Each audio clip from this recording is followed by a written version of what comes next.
can I be professional and still whimsy and weird? And the answer is yes. I think everyone is constantly looking to other people for what they can do and what is and is not acceptable. And if I show up as myself and talk like I'm a Jersey girl and be more like direct, or like just show that I can have a little bit of fun while I'm working, that gives other people permission to do that too.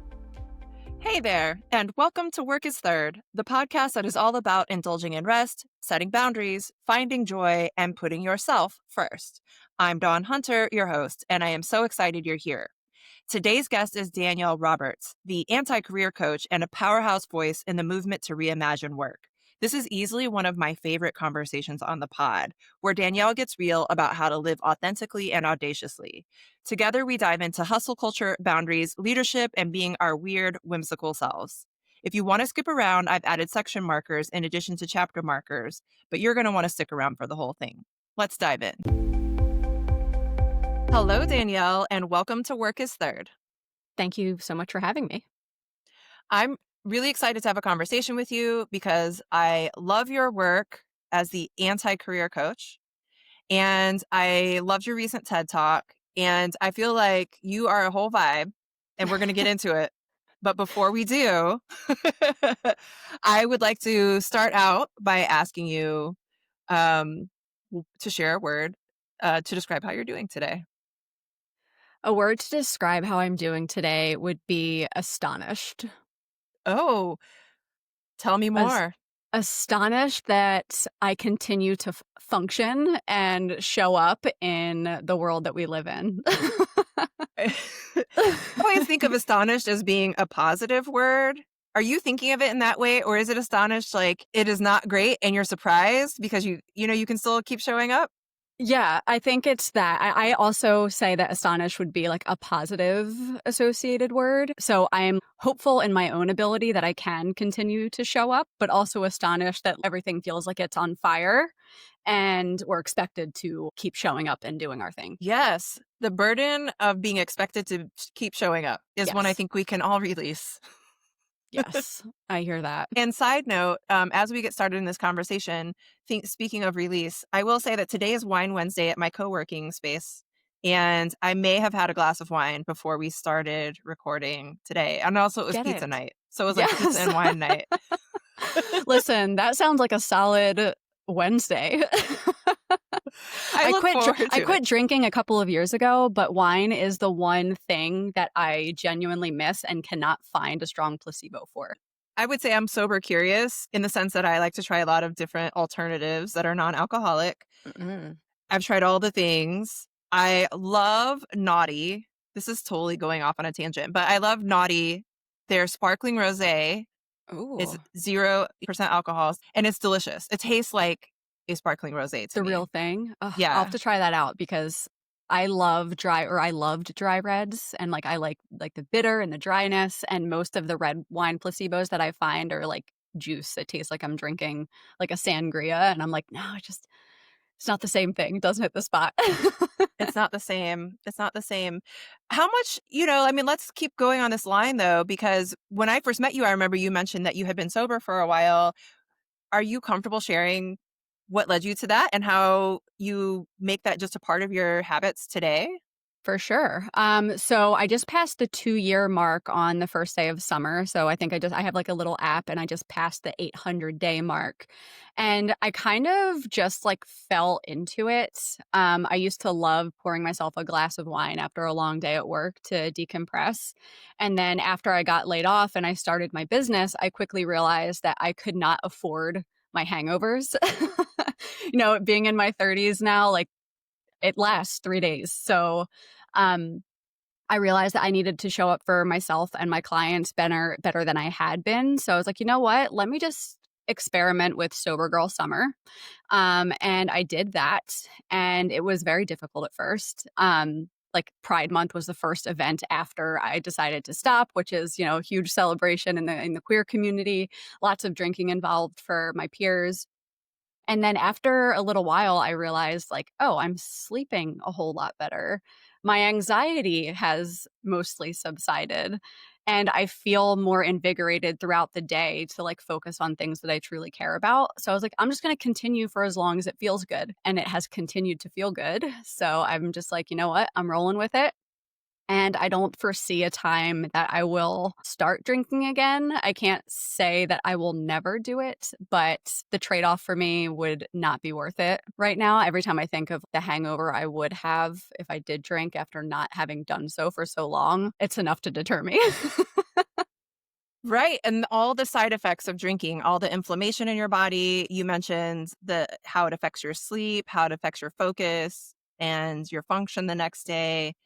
All really practical things that we probably don't even think about, intentionally when we Yeah. pick up that glass of wine at the end of our workday. Our society has like just normalized that people drink in large quantities in frequency, right? People are going out on the weekends or going out for at a brewery at night, but it's really like a toxin to our body no matter how you look at it. So it's just something that we've normalized to decompress, but I think it was not giving back to me at all when I looked at the scope of my life and my values and how I wanted to show up. I was like, oh, I got to make some more decisions that align with my values and the person that I say that I want to become. And alcohol is getting in the way of that. I really appreciate that because I think being intentional about thinking about those things that interfere with our goals and our values that are not aligned with our values, from a lot of people, alcohol is not on the list because I don't know, they're somewhere on the scale of it's a problem perhaps for them, but it's not completely interfering in their lives. So they're somewhere in the middle where they're just like, this is a thing I do, Right. but it's not interfering with my life enough that I need to give it attention. Yeah, it's like I'm a social drinker, right? It's just like a lifestyle choice, but I don't have a problem. There's a whole spectrum of where people fall on that. For me, like I got to a point that I definitely realized I was using it as a crutch for my stress more often than I would have liked. So I had to make some really intentional changes to show up better for myself, for the people that I cared about, for the work that I intend to do in this world and to make it sustainable. Yeah, like I'm in this for the long haul for what I'm doing with in the future of workspace. So I got to make sure that I am treating myself with the kindness that I would tell my clients to treat themselves with. So tell me about some of the practices that you've put in place that help you to decompress and help you to manage whatever stress that you might have that help you be in a better space today. I love that question. And it's been an interesting evolution of figuring out what does and does not work. I love spending time with myself, as weird as that is to say. So it really starts on like my Sundays, and I start with a routine of reflecting on my previous week. Like, how did I feel? What were my wins and my challenges? And what do I have upcoming in this next week? And I kind of lay out what my three biggest priorities are rather than give myself a mile long to do list. And then I say, like, where in my calendar can I create space for joy and health and walks and Mm. connection, to make sure that I'm prioritizing everything that makes a strong quality of life. And then in the mornings, I'm very mindful of setting my alarm, trying not to hit snooze. I'm still working on that one. I think I will always be working on that one. But I have a slow morning where I enjoy my cup of coffee. I'm not drinking my cup of coffee to like caffeinate myself through a long day. It's very ritualistic for me. I grind my own coffee beans. I love wrapping my hand around the warm mug. It's like a very sensory experience. And usually I pull like tarot cards just to get like a vibe for the day. And then I go into my week. I have scheduled blocks of time where I do deep focused work and other times where I'm like off doing my own thing. And then something that I think all women need to do is track their menstrual cycle, which has also been a game changer for how I show up. Like during my luteal phase, I am like a goblin and I should not be bothered. I should never be on camera. Like I should just be doing administrative work. But during my ovulation period, like put me on camera, I'm creating social media content, I'm having stronger conversations. So just like honoring my body's natural cycles has also been a game changer in like staying boundaried and strong. So I would say those are probably the biggest things that keep me grounded and rooted that I always come back to. I want to follow all of these threads. So, first of all, I never even thought of tracking your menstrual cycle until I started seeing it trending more on social media. And I'm not going to lie, it was new to me.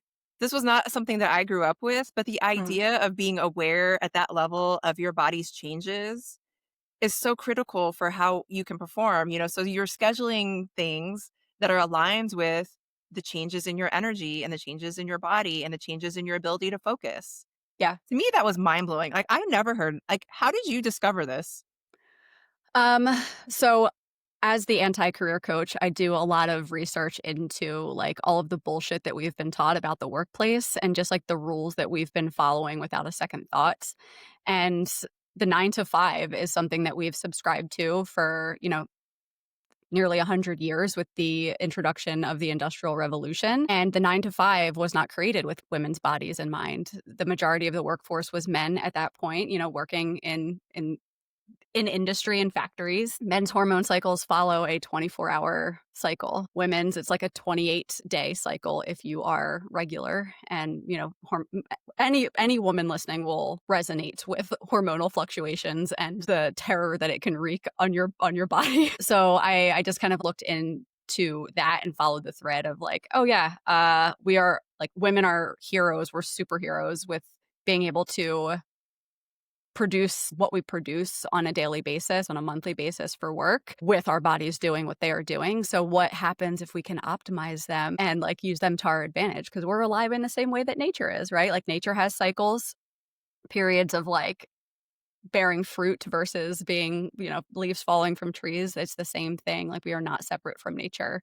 So rather than like think of my body as like a vehicle to perform or optimize my life, I'm like more so trying to honor me being a part of something much larger than myself as something part of nature that like needs to have periods of rest and digest and strong periods where, I'm out and enjoying the sunshine. Yes. Well, what you make me think of is I'm a big systems person, and thinking about the fact that systems are not designed to benefit everyone. They're designed for the people who created them. And so in the case of our workday and in workplaces, the workforce was predominantly male and predominantly white, right? For a very Mhm. long time. Yep. And the habits and patterns that we have in the workplace today are quite outdated, but they're based on the practices of a group of people that are no longer the dominant part of the workforce. Mhm. And we haven't shifted. Right? Yeah. That's still our norm. And I really am interested in the ways that we can explore, like, how do we push back and change those norms? Yeah, I think a lot about like dress code policies, for Yeah. example.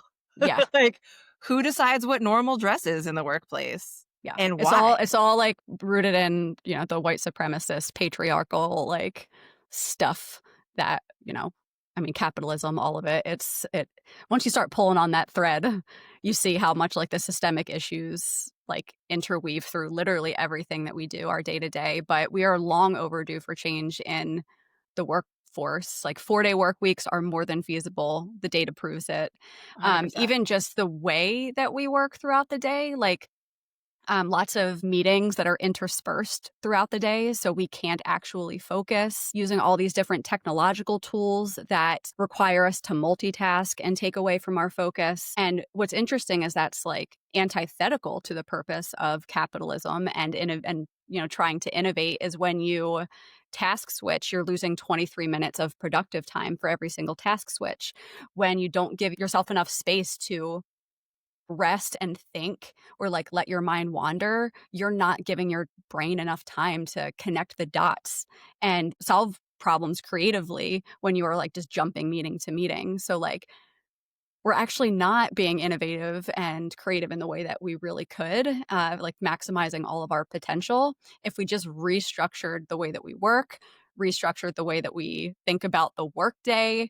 No one's working and productive 8 hours, like 3 to 4 No, hours max is like a strong day, but with technology and like it's just not it's not working. it's not. And so much about work is performative, especially if you have to go into an office. Because you are doing things to look like you're busy, or you're doing things to look like you're working, or the expectation of working. And really, you're right. We're maybe 3 or 4 hours a day of actual work is getting done. Mhm. Perhaps a little bit more if you work remotely and you don't have the same kind of expectations or interferences on your time. Yeah. But you mentioned a couple of things because the evidence is clear on the 4-day work week. And there's no reason that we shouldn't be doing that everywhere. But Mhm. the evidence is clear on a lot of different ways to run a workplace that is healthier, more productive, that supports innovation, and we don't do it. Mhm. So tell me, like, your perspective. What do you see in your work? Why is it so hard for people to accept the data and make these shifts? Yeah. Um, so it's the pressure from C-suite, obviously, to do better and better each quarter. And they're putting that pressure on managers and leaders who have not been properly trained.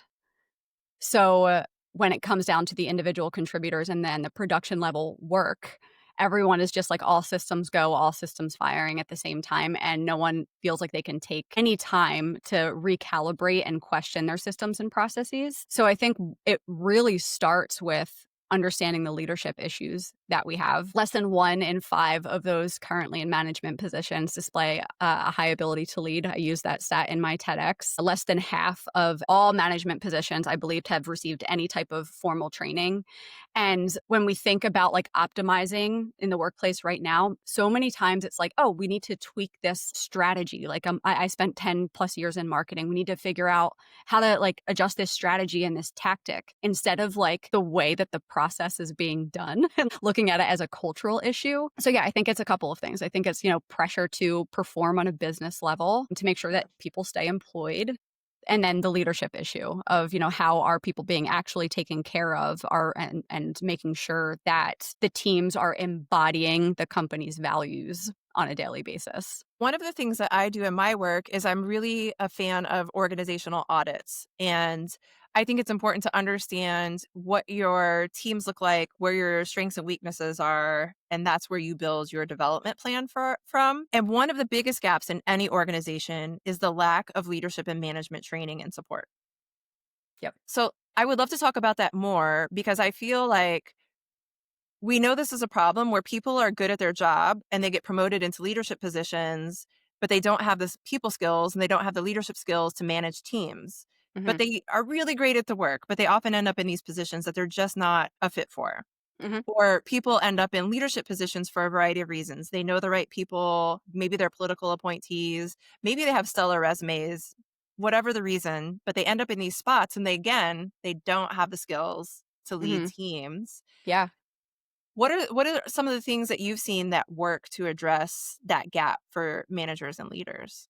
Yeah. I think onboarding is a really critical period. Never have I ever had a job where, like, during the onboarding process, my manager asked me what my professional goals were, like, long term, and how they could support me in getting there, how I liked to receive feedback, what type of learner that I was, right? So, like, I never actually had a manager identify what my strengths and weaknesses could be, what my gaps were, and help me in just like supporting my goals as a human, not just at the organization. So, onboarding is a critical part, I think, to establish that trust from the very first day of like, oh, you care about me as a person. And if you care about me as a person, I'm going to show up and do a better job for you. Like, that's just easy for me to do. Right. The second would be is creating space on a weekly basis for check-ins, and that builds more psychological safety and trust.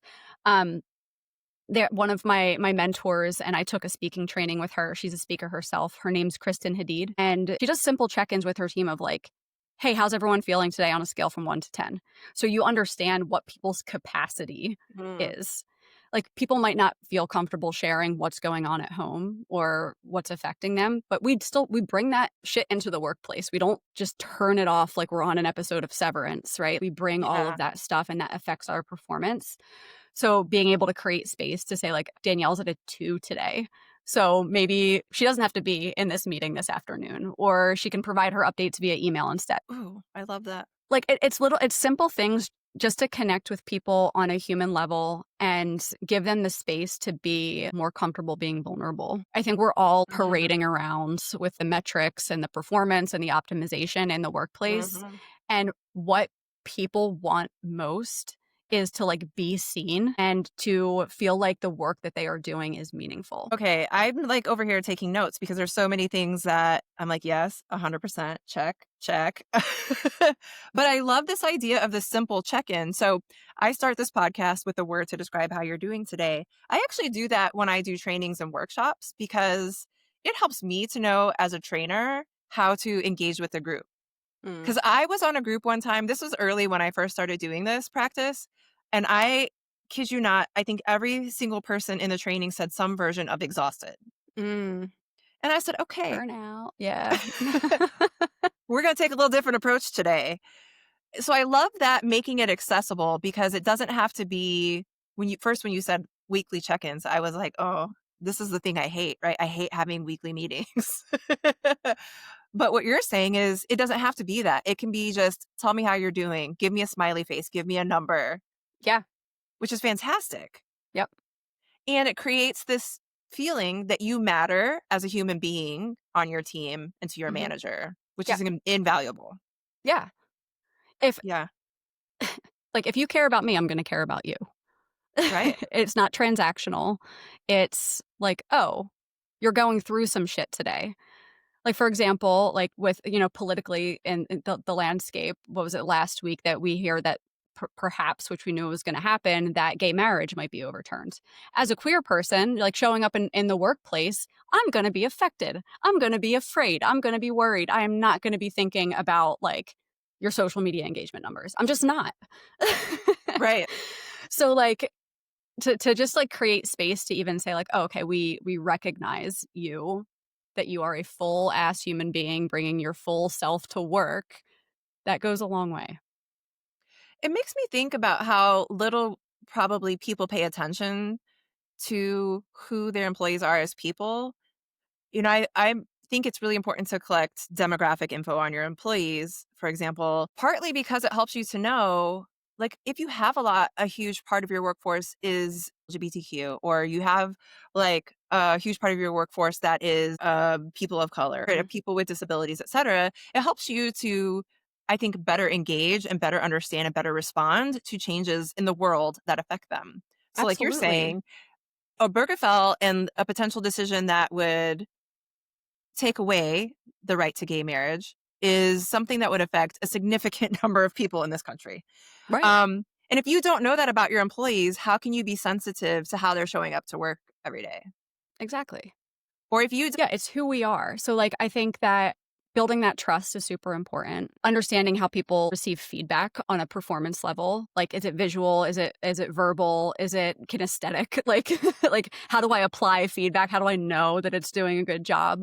And then I think what's interesting in the conversations around work these days is, especially with forced return to office mandates, is the mm, community and the connection that you build in your workplace. Do people understand their role in working toward shared goals? Are they celebrated and recognized for that? Or is it like, all right, meets expectations and we keep it moving? Or is it like, do I feel like a part of something here? I think that isolation, like social isolation, is a big issue, especially for younger generations. I'm a millennial, so like I grew up with not having access to any technology and being addicted to it. And future generations, they have like social atrophy, like the social muscles are atrophied. So it's like, how are we creating space to strengthen those community connections in the workplace, having hard conversations, like learning conflict resolution skills, just like general communication skills. It might not be the company's, they're not accountable necessarily for why people have these communication issues, but they can be responsible for helping to solve them. So mhm. I think if we all kind of took more of that entrepreneurial, self-led role to say, I have a part in something, I'm in connection with other people in the workplace, and we're all working together toward a shared purpose, that would also make people feel a little bit more excited too. We spend way too many hours at work for it to suck. If you're going to force me to Yes. work 8 hours a day, it's got to be connected to something that I care about or someone I care about. And it's such a great model to think about if you can create that community at work and you can create the sense of working around shared values, how that can extend into your community. Because I really believe part of having a healthy workplace is that ripples out into your community. Mhm. and that those people are able to better engage with the things that matter to them outside of work because you've created an environment that is not sucking all of their attention and their life out of them. Yeah. Like, I actually have life force to do things that I care about when I log off. Right. I'm not just depleted. You're not just taking everything from me in these 8 hours that I'm here. Yeah, that's really important. Work is such a huge part of our day to day, but it's such a small, like minuscule thing on the scale of what's actually important in life. There's a book called The Top 5 Regrets of the Dying by Bronnie Ware. Are you familiar with that book? Mm-mm. She is a palliative nurse in Australia, and she interviewed people during like end of life care of like what their top 5 regrets were. And one of the top 5 regrets was, I wish I hadn't worked so hard. Mm. I feel like I might have heard about this book, though, because we had a guest on here, Megan Albertson, who talked about wanting to be a death doula. Mm. And I feel like maybe she did mention this because I think you're right. When you work with people who are at the end of their life and they have the ability, they know they have that awareness, right? That is something you can look back and say, I'm sorry that I worked so much and didn't spend more time doing the things I love or with the people I Mhm. love. Yeah. And it's really hard because we have present bias, right? We're not thinking about our future selves. We're not thinking about ourselves when we're 80 and saying, yeah, I really lived the life I wanted to live. We're like, in this moment, I feel like I need to work a lot. And so that's what I'm going to do. Yeah. And that's hard. That's really hard to do. I might be an anomaly when it comes to that because I am constantly aware that like I will die one day. And like I'm constantly asking, I probably shouldn't even put that energy out to the universe of like saying the word death and dying, but like I am evaluating the contentment of my life of if today was my last day, would I be proud of the person that I am and what I have accomplished? Like, would I feel like I've done enough? And as long as the answer is like yes, then I'm doing a good job. If the answer is no, then I know I got to make some changes. And I didn't think of that before. My mom died when I was 23 when I was working in advertising. And that is the event that I was like, oh shit, she died when she was 50. She first got diagnosed with cancer when she was 38. I'm 36. So, like, I think of that scale of like, we think we have all the time in the world, but we're not guaranteed. So, like, I have put work first for a large portion of my life. And, work is third. It is not first. It is not going to be the thing that we are thinking about when we are on our deathbeds. We're going to be thinking about like the people that we love and the people that we love. Right. I think for me, my experience is probably similar to yours. When my dad passed away from lung cancer, so he was 57 when he passed, and he was 55 when he was diagnosed. I was 30, I think. I must have been 30 or 31. But I remember that distinctly as being such a huge shift in the way I thought about my own mortality and the way I thought about my time here. And I started thinking about death a lot more, and not in a morbid way, but in a sense of what am I doing with my life? And am I happy with the choices that I'm making? Yeah. Knowing that our time is limited. And then myself being a cancer survivor too, my mom was 40 when she was diagnosed with breast cancer. And then I was 40 when I was diagnosed with breast cancer. Wow. And I actually, after that period after that, all I did was work mostly. Work, work, work, accomplish, accomplish, accomplish, really. Mm, And I think in some ways it was because I think I didn't know who to be as this person who had gone through this thing. And right. so work became my kind of primary identity for a while. And it Yeah. was the thing that it was like very stable when nothing else in my life felt stable. But coming back out of that, being past it, it's kind of like now, oh, wait, how am I spending my time? I don't need to be spending it at work. I don't want to be spending it working. I want to be spending it doing things that are joyful, connecting with people, experiencing all that life has to offer. And I cannot do that if I am giving 100 of my percent of myself or even 80% of myself to work. Yeah, yeah. I can completely empathize with that. When my mom passed, I threw myself into work too because it was like, "Oh, this is the one thing that I can control, and I'm gonna use this as a distraction." I'm 23. I think I know everything. I actually know nothing about how life works yet. So like I just threw myself into working even harder. I changed companies and environments to say like, oh, you know what? Like I will find happiness in this next job or this next promotion. And every single time, like it felt good for a little while. And then I was back to this feeling of like, is this all there is? I don't think so. So it was a little bit of an existential crisis, but one that was much needed to like figure out what I truly wanted to do and how I wanted to spend my time. You know what you make me think right now, though, is like for how many of us is work a distraction from other things in our life? And like that is probably a reason why a lot of people are stuck where they are because they are also trying to figure out how to be a parent, how to be a caregiver, how to be a community member, how to be whatever it is that they are, a wife, a husband, a partner.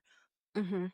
And they're like, okay, I've got too many stresses going on, too many stressors. How do I not eliminate one? And maybe it might be work. Work is something I don't have to deal with. So I'm gonna give what I have there and not think about its impact on my life. But work is part of this ecosystem of things that affect our wellness.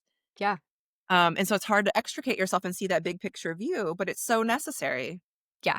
I like to think of quality of life in terms of quadrants. Like you have your work, you have your health, you have your leisure, and you have your relationships.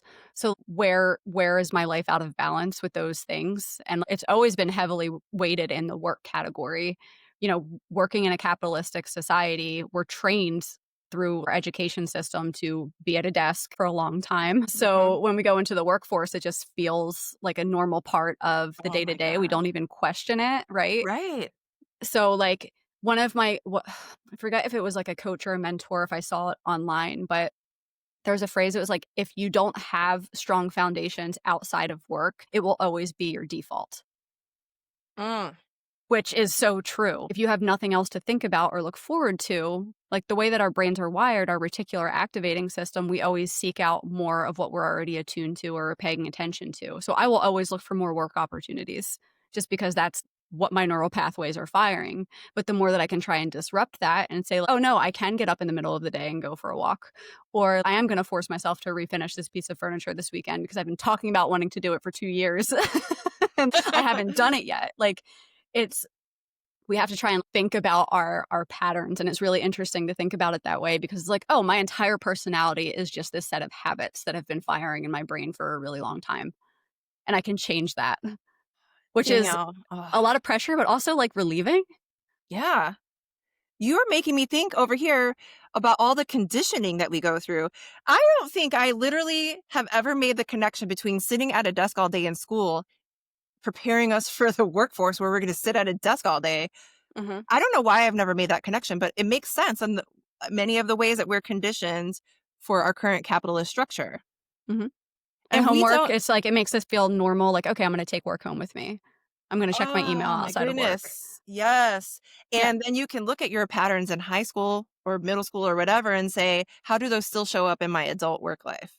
Yeah. It all like, honest so much stems back to childhood, like, the first 7 years of your life are really, really important. Yeah. But, like, I was a high achiever all of my life, and I'm one of 5 kids. I grew up in a very blue-collar household, and, like, my parents worked a lot. My mom worked in a liquor store, and my dad has done tile and marble forever, and when I got positive feedback, it was always in relation to getting good grades or doing well in sports. Mhm. So as a child, I associated that positive connection with working hard. So I naturally seeked more of that out in school, getting good grades, being involved in organizations. And I've just repeated that over and over in different formats, which is interesting to see how it evolves over time. But at the end of the day, every move that I make is looking for some type of love and acceptance and validation and enoughness in my life. Yes, So I it's do the interesting same. to think about it that way. No, I'm the same. I mean, I have explored that a lot in therapy. This idea that I am so driven to achieve, and a lot of my early years were the attention and the love that I got were associated with achievement or accomplishment. and Mm, largely academic or things that were related to school or performance in some way. mhm. And how much that has continued to drive me in my working life until recently, because it just became such a pattern. Like, I have to do well, I have to succeed, I have to be the best, I have to do the best, I have to be Yeah. perfect. Yeah. Yeah, We receive so much programming from our caregivers, our teachers, like, it the question, like, it's the most stupid fucking question in the world, and I wish people would stop asking. It's like, "What do you do or what do you wanna be when you grow up?" And it's like, that question is, like, the first question that makes people start like, it introduces shame into mhm, people's life and perspective when it comes to their career. First of all, kids and you're asking that question when they're 6, 7 years old, they know what their parents do, they know that they have teachers, like, they don't know that being a project manager at a software company exists or, like, right. they don't know those things, but they know art, they know creativity, they know imagination at that age. And then if you say like, "Oh, I wanna be an artist or an actor," or like whatever, people are like, "Oh, there's no money in that." So it's like you are wired to say like, "My worth as a human being is directly related to money, so I need to go toward those things rather than what my soul is being called to at this little age of like 6 or 7." And then I Yeah. think our entire adult life is unlearning those things and finding our way back to what we initially talked about, maybe in a different form or in a different shape. But it's interesting how all of the dots connect. I did a meditation, maybe it was 2 years ago now, but I think it set me off on my current path, and the meditation was it was very open, but it was just allowing yourself to kind of think freely about who you were in childhood and the things that you loved then. And the thing that came to me was a version of my 12-year-old self sitting in my backyard reading the stack of Shakespeare that I had checked out from the library, drinking homemade lemonade because this was like my thing. And I would, in the summertime, make my lemonade and set up a lawn chair in the backyard and I would read my library books. And for a while, I read the complete works of Shakespeare one summer. That's awesome. I was super nerdy. But being reminded of that version of myself was like, Dawn is a person who likes to read books and have quiet time and likes to sit out in nature. And is adult Dawn still doing those things? It turns out I wasn't doing them as much as I could have been doing. And so it Mm, was very eye opening to me that that was the image that came to me to say, how am I still nurturing that part of myself that was that yeah. person that wanted to read and sit outside, et cetera? And I think we all could do that, like have that more intentional reflection on how are we honoring the person that we were before we were conditioned to join the workforce, before we were conditioned to take on the roles that we've taken on in adulthood. So well said. Like, we don't slow down enough. Like, hustle culture is so toxic. We were never meant to work the way that we do. And I wish more people would just take a second to slow down because I've worked with a lot of career changers too. And they're like, I don't know what the right answer is. Like, I just need the next step that I take to be guaranteed to be my full purpose in life. And they're just going, going, going, seeking, seeking, seeking constantly. And like, a lot of the answers that people are looking for in terms of what their next steps are like, I truly believe are in their intuition. And we just don't give ourselves enough time to filter out the outside noise to listen Right. to ourselves. Yeah, we don't. Yeah. We we don't. And I've really been trying to work on that myself, right? Is like listening to that inner voice and not the stress voice, because I think sometimes you can confuse the things that come to you when you're stressed and seem to be solutions. You can confuse that with your intuition, but it's like you have to strip away those things to get at what's in your heart. I think that's a really great technique. And you make me think, what are some things that people can be doing to fight back against this conditioning to like, tell hustle culture to take a hike, right? To kick rocks. Yeah. Like what Yeah. what can we be doing? Well, I would honestly do like a life audit. I'm certified in life design, and there's this awesome exercise that I learned through my certification. It's called like Work View and Life View, and it's a bunch of journaling exercises of like what is work meant to be in the grand scheme of life, and what is the purpose of life, almost in like an existential way. But like the questions are very interesting for like I've never been asked them in that way, and every single client that I give it Yeah. to, they're like, "Holy shit, this is interesting." Um, so I would say just in terms of your purpose here as a human being who exists on this planet, regardless of what you might believe spiritually, how you feeling? How you feeling about work and life and your part in all of it. So I would say answering those questions at a broad view. And then a lot of people will be like, oh, identify your values. Here's a list of all of the values that you can choose. Mm-hmm. And you can circle a couple and they might fit, they might not. I would ask people, if you gave me access to your social media feeds, your calendar, and your bank account, what would that tell me about you, what you value at this point in time? Okay. And does that align with the person that you are, the person that you want to become? Or is it just, are you living according to like what other people expect of you? What your parents expect of you, what your partner expects of you, what your employer expects of you? Where is the space for you in this? Right. That's a um, great question to explore.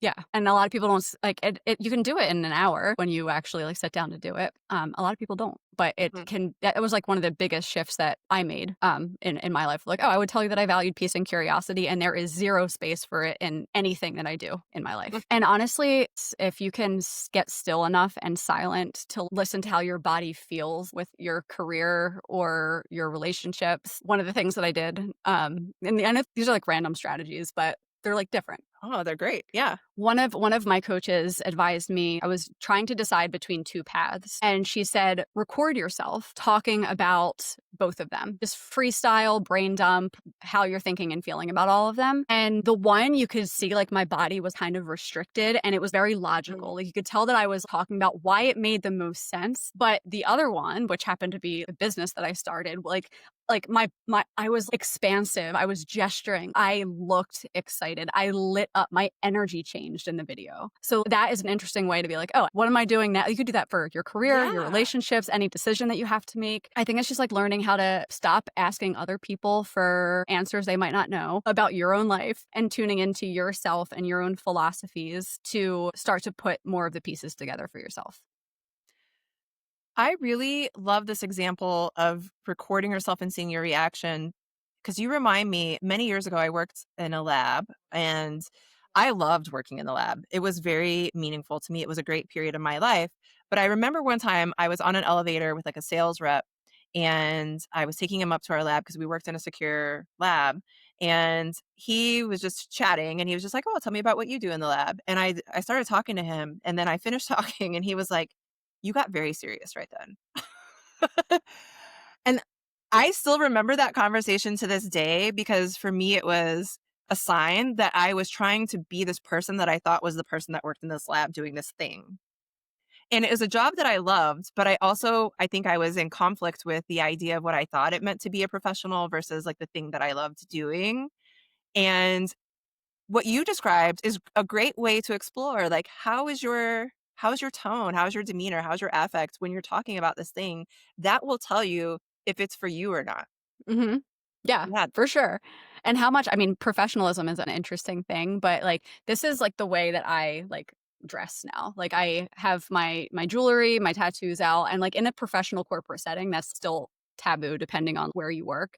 But it's like, "Oh, can I be professional and still whimsy and weird?" And the answer is yes. And the more that you can show up as your authentic self in a lab or in a court, like obviously there's protocols to follow, but I think everyone is constantly looking to other people for what they can do and what is and is not acceptable. And like if I show up as myself and talk like I'm a Jersey girl and be more direct or like just show that I can have a little bit of fun while I'm working, that gives other people permission to do that too. You know, that's so funny because I became a certified wellness practitioner earlier this year. Awesome. And I've been sharing, thank you. I've been sharing a little bit about what that means. And one of the domains that I talked about recently on my LinkedIn is authenticity Mm. and self awareness. And I said exactly the same thing you just said, but it's like when we show up as ourselves, other people feel like they have the permission to show up as themselves too. Yeah.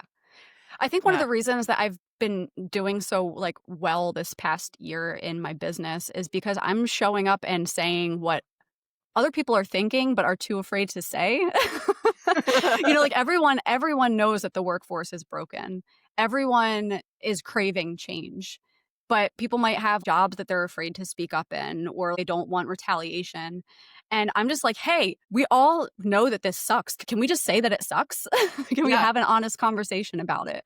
Because if we're not starting from that place of authenticity, the solutions that we create are going to be, if we're not asking the right questions, we're not going to come up with the right solutions. Right. So I think we just need to like get more real about where we are, what's causing us pain, where we intend to go, so we can fix it or we can work to fix it. And we've never been taught to express that vulnerability and be authentic or learn that self-awareness. And circle back to your example of being in that training and people saying they feel exhausted. A lot of people, and especially leaders who don't have the leadership development training, don't even know how to name and identify their emotions. Like it's so, our range is Mm. so limited for like, I'm happy, I'm sad, I'm tired, I'm angry, but there's so much specificity underneath of that. Brené Brown, Atlas of the Heart, is a great book for being able to name and identify emotions. And I think that's really important for being able to have that self-awareness. And that's like a first step in also being able to recognize those emotions in other people to like regulate those environments. So I think it's hard work, but it's work worth doing to take an abundance of time to learn more about yourself and learn the stories that you tell yourself about yourself and change some of those narratives. Because for a long time, I was just operating on autopilot. If I didn't have a couple of life circumstances that hit me upside the head and got me to think differently, I think I probably would have continued that path. If I'm going to climb the corporate ladder and I'm going to be C-suite and I want to own my own advertising agency one day. And those are decisions that 18-year-old Danielle made, not 36-year-old Danielle. Like you're allowed to change your mind. You're allowed to grow and evolve and be whimsical and weird along the way because life's not that serious. Life It is isn't, not it that isn't. serious. Do whatever the fuck you want to do. Yeah. That's my philosophy. Yes, seriously. Like you have free will. Yeah. You have free will, and like, who cares what people have to say? Yeah. Like, first of all, the person whose opinion you should care about most is your own. Like, you have to, whatever you do has to jive with yourself. And then you go on to the people in your world that you care about. But ultimately, it's like, I want to be the person who is true to myself and the things that I'm passionate about and care about. And that doesn't mean that you never are in negotiation with people as part of relationships, right? Like that doesn't mean Right. you never compromise, but it does mean that you never forget to put yourself first in the equation. That Yeah. you're having that conversation like, I'm an important part. I am a variable in this conversation that we're having. We have to remember that. Absolutely. I always hear the phrase, you can't pour from an empty cup, right? And it's like, Yeah. I don't even need my cup to be full. I need it to be overflowing if I'm going to be pouring into others. And like, there's a lot of reasons that we don't do the things that we really want to do. And like fear of failure, fear of success, fear of rejection, fear of judgment. And one of the interesting things that I've done this past year actually is I created almost an alter ego for myself. And Okay. I published a whole ass poetry book under a pen name because I was like, if I wanted to create a piece of art as like a queer act of resistance and I knew that nobody would know that I wrote it, or if I just said the things that I really wanted to say, what would I create? What would I do? Mm. And that shit flowed out of me so fast when I was like, I'm going to tap into just an alter ego pen name, embody the qualities of somebody who would be like a queer poet. And I wrote a book in record time, and it got published by an indie publisher. So I'm like, okay, how can I bring that person into all elements of my life and my work? Like I am that person. Right. I bypassed the fear of being perceived because I didn't know if I would want anyone to perceive it or if I would share it with anybody in my life. And I wound up doing it because I was like, oh, okay, no, this is like, I want the queer visibility thing to be front and center in the world that we live in.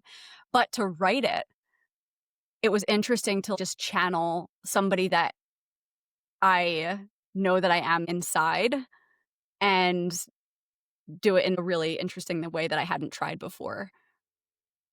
I'm going to take on this challenge. Whoever is listening or watching to this episode, I challenge you to do the same. This is a great idea. What would you say, do, think, be if there were no restrictions on you? If nobody knew it was you and you could just express yourself in whatever way you wanted, what would you say? Mhm. What would you do? Yeah. If no one was going to perceive you, what audacity would you have? Oh, the audacity. Yeah. That's I mean, huge. More people need to have the Yeah. audacity. Women, like just knock down doors. The phrase that I've been using is I'm going to climb through every window and check every door handle until I get to where I intend to go. Like I message people who are way more successful than I am just to they might respond. Who knows? Some of them respond, some of them don't. But had I not started doing that a couple of years ago, I wouldn't have gotten opportunities. I wouldn't have gotten to do Yeah. a TEDx. I wouldn't have met you. I wouldn't have continued to follow the breadcrumbs. So give yourself permission to want the things that you want and do the things that you want to do. And fuck what other people think. Honestly, like this is your one wild and precious life. Yeah, I was just gonna be like, yeah, fuck what other people think. Yeah, like this But is my that's so life. true. Yes. That's what I'm saying. It's like you have to do it and realize that however people react is about them and not about you. Yes. Send the email, make the call, do the thing, Yes. be true to yourself. Agreed. Yeah. Preach. Okay. So this is amazing. And I feel like how did so much time in this conversation pass already? I know, blink of an eye. I know it's been fast, but it's been fun and so many pearls of wisdom. So the question for you is, what is a thing that you're taking away, like as we wrap up, what are you taking away from this conversation today? I'm taking away that I still have work to do in finding conversations that are not about work. Like the conversation, like the name of the podcast is Work is Third, right? And we talked a lot about work. So I know that, and this is something I'm actively working on creating my strong foundations outside of work. I did it with poetry. I want to do things that I can more creatively do that's not as cognitive, but more like craftsmanship with my hands. So like I'm feeling really called to do that kind of stuff. So I'm taking this as okay, like I'm talking a lot about work still, which is good, supports my mission and the work that I'm really capable and intend to do in my life. And I need to make sure that my cup is full, overflowing outside of work. I agree with that. And you make me think I really try to be intentional about not asking people about their work because work is third, maybe even lower, depending on your other priorities in life. But it always naturally comes up, right? It's such a strong part of our identities and our day-to-day existence. But I did appreciate you sharing like the things that you do in your week to help you stay grounded, to help you find the time for yourself. I think a lot of people struggle to figure out what those strategies are. And so I think, even though we talked about work, and I just say this because I'm like, oh, I don't want to talk about, I don't want people to come on here and feel like they're talking about work. But I also feel like you shared so many things that I think were just like, yeah, I can live my life better too. Yeah. And We're all a work in progress. Nobody has it all figured out. And if yeah, anybody says that they do, they're lying. right. I'm like, work is third for me, but honestly, there are times when work is first and I have to put myself in check and be like, Yeah. take a step back, girl. There are ebbs and flows, and my ebb right now is like I am at a very high point of my career, and I know that the trade-off is worth it for the work that I'm doing now to get to where I intend to go. And my answer is, if I died today, would I be content? It is yes. So that is the measuring stick, and I'm happy. So that's all that counts.